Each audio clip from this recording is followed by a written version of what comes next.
Hello, everybody. Hope you're having a great time. Yeah, great things happen in the world.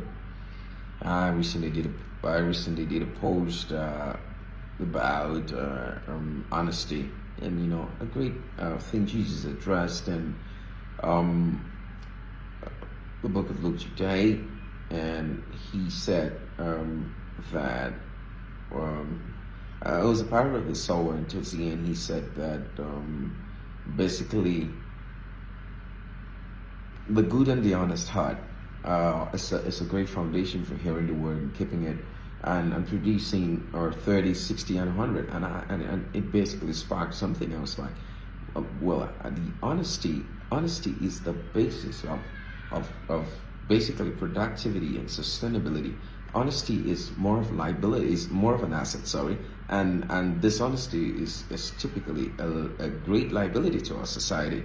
And when you look at intellectual dishonesty that is taking place in academia, it's amazing. How is it that there is no understanding of non-repudiation, that companies that those who are offering something are being you can claim to offer what you don't offer, and you can claim that those who offer it don't offer it.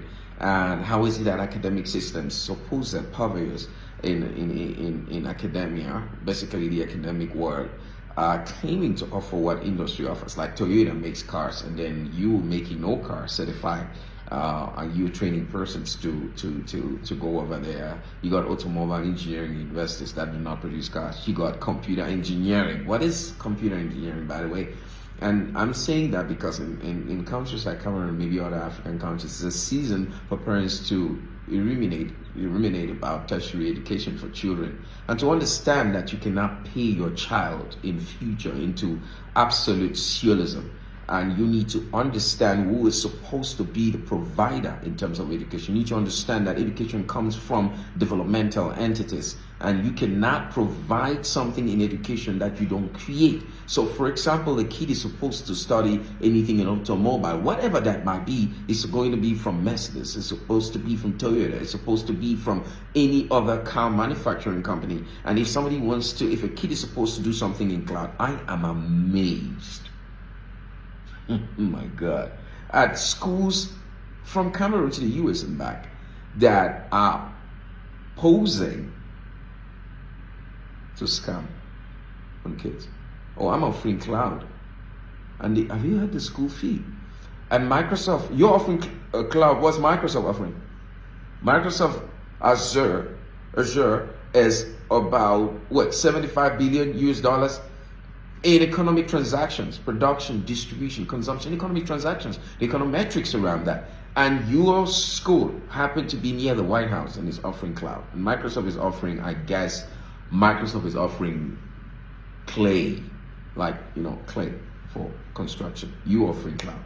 Microsoft is offering clay. That's amazing. And it's so amazing across a multi-layer of facet of things that even in the healthcare industry, you get, I don't know, that proliferation across Africa. People just get up at night. We're offering biomedical science. I'm like, when's the last time that you had a partnership with Johnson and Johnson to do something for them? You had it in a curricula that people who have never done anything reasonable in life have sat together and come up with, oh shit, let's call it a name. It's like, what is this?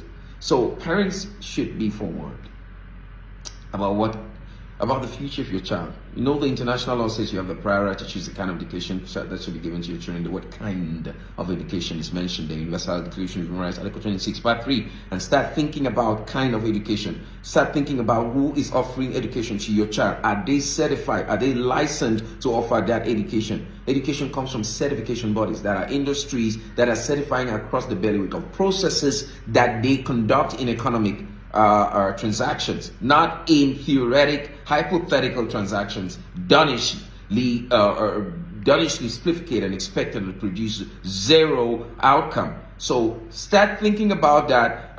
If you are in a community, if you're in a country that is offering that is having that proliferation around, start thinking about what kind of education is good for your child in terms of outcome. In terms of outcome, not subjects. Eternal student for life does not work, man. You need to stop that.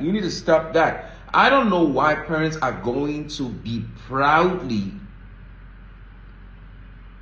sending their kids to peasants to train them. A peasant is training your child. So let's get this. Your child, for example, and it's not only Microsoft, I'm just using this as an example before I get to the conclusion. It's only Microsoft is in cloud as one of the major cloud multinationals in the world. Google, Microsoft, AWS.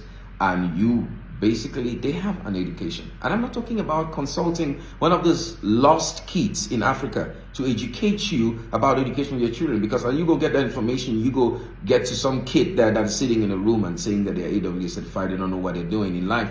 And they have no understanding of international law. They don't understanding of international environment education, universal education, and human rights, Article 26. They do not know how to master, and the child is claiming to be a mastermind. Because there is also that denigration taking place in Africa, where kids run around like kids without pants in a field that has dust in it, thinking that they are now able to offer this or that counsel in terms of, I don't know why we always have to go to the shady side of life when it comes to multinational things that are really creating hundreds of billions of millions of dollars, of trillions of dollars, of gazillion of dollars across all the countries in the world. We need to learn how to get to the right environment, to get the right counseling about education. So if you're interested in that, DMA or info at btheducationgroup.org, or you just go to Google and type BTH Education Group, and you're going to get to a contact page, and you call us, you contact us. And to get the right orientation about education for your children, do not take kids and send them to peasants to train them. And you should understand that money is not going to buy that level of stupidity. It's time. Parents in Africa, get right information, proper orientation, commonsensical information about tertiary education for their children. Think about that.